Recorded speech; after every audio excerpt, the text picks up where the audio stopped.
I will request Edward from SBA, if he can come here and share with you the SBA programs that they have for small businesses, the contracting opportunities that they have, and training and counseling programs. One thing I didn't know until I went to the NJ Chamber of Commerce and attended their workshop was that they have many different counseling and training facilities across the country where any young entrepreneur or anyone, if I don't know how to manage cash flow, they have a workshop. If I don't know how to use social media or anything as a marketing tool, they have a workshop. They have many different training programs that can help businesses.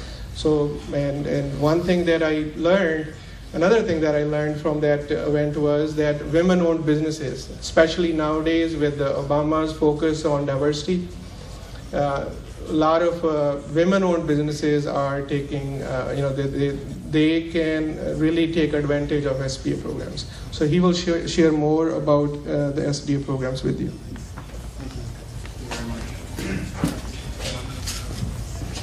I think we're just going to cue up the PowerPoint here. Can everyone hear me just fine? I don't really like using microphones, but I'll definitely use this today to make sure everyone can hear me. Thanks for showing up on such a warm day also. It definitely had a warm ride over here. So as part of the SBA, we like to make sure we get out into the community and show our resources to make sure everyone is aware and understands the different types of resources that we work with. If you want to just pull that.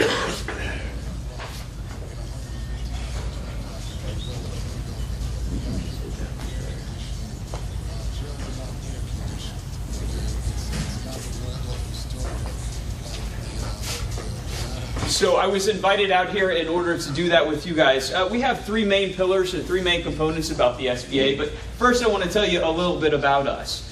We are an independent federal government agency that works within the entire federal government to make sure that businesses have all the assistance, the programs that they need in order to be successful. That's not only existing businesses, that's for entrepreneurs also. We like to put in our three main pillars, which is capital, contracting, and counseling, those three main pillars in order to help businesses. Whether you're at the entrepreneurial stage where you're gauging what kind of venture or what venture you go with, or if it's an existing business that needs some access to capital, or of course the contracting arena, which successful businesses can then use to expand their business. We were created in 1953 from the end of the Great Depression, where it was found that the government needed to assist small businesses procure some of the resources that they need to be successful. One of those was capital, the other was the efforts in contracting, and then finally the counseling to education first. That's the way we look at it. We always want our entrepreneurs and business owners to be educated.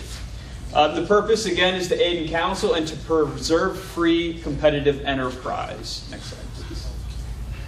As we talked about, I'll speak about counseling, capital access, and our contracting programs that will affect everyone in this room. We look at entrepreneurship as a great component to a successful life. Not everyone's built out to be an entrepreneur. Some people are happy just going to work, maintaining the daily 9 to 5, and when 5 o'clock comes, they're ready to check out. However, most of the people in this room are not that way, right? We own gas stations and retail environments, so there's an entire different mindset and personality that goes with an entrepreneur. You could be your own boss, set your own schedule, and make a living doing something you enjoy, hopefully.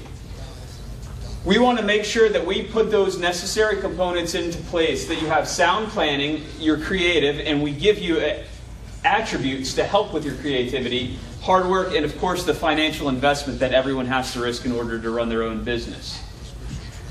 Are you ready? We have a website, SBA.gov, that can help you assess your startup feasibility. For all you young entrepreneurs out there and looking to get into the business community, this is a great first step for you. This will allow you to assess your own personality, some of your traits and key components that will analyze where your strengths are and where some areas of improvement would be. That'll allow you then to take some online training courses that the SBA offers free of charge, so you can develop those weak areas, if you will, or areas that need improvement as you develop this mindset and this goal.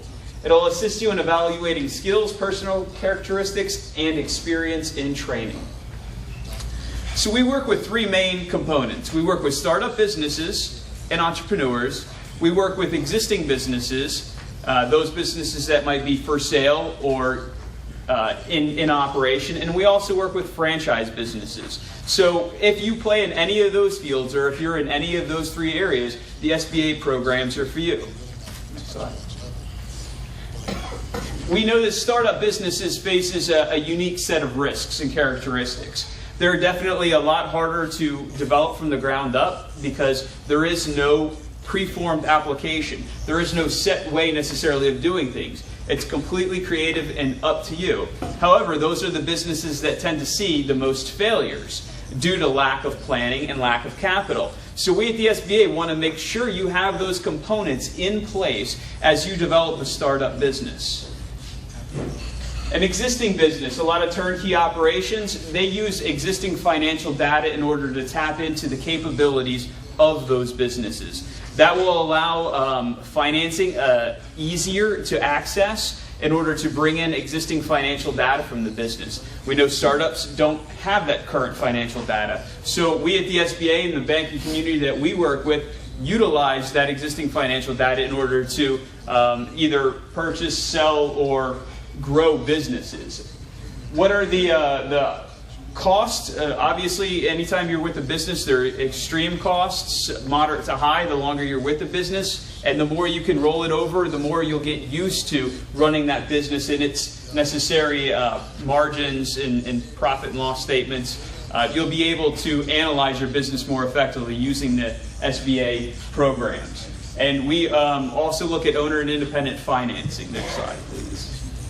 And of course, there's franchise options that you can always look at. If you're in an existing franchise, we do work with those. We work with the Fran data, and we look at franchise disclosure documents in order to help assess the purchase or the sale of franchises. The essential steps. In order to get yourself ready to get into business, there are a few essential steps you must take for you young entrepreneurs that are looking to start and grow your venture. First is the business plan.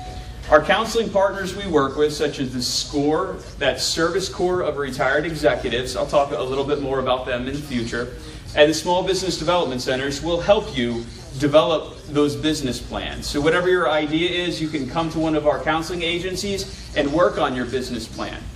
How many existing businesses do we have in here? Okay, quite a few. So what does a business plan mean to you guys? A business plan to the existing businesses is still a roadmap, and it's still essential to have in the long-term development of your organization.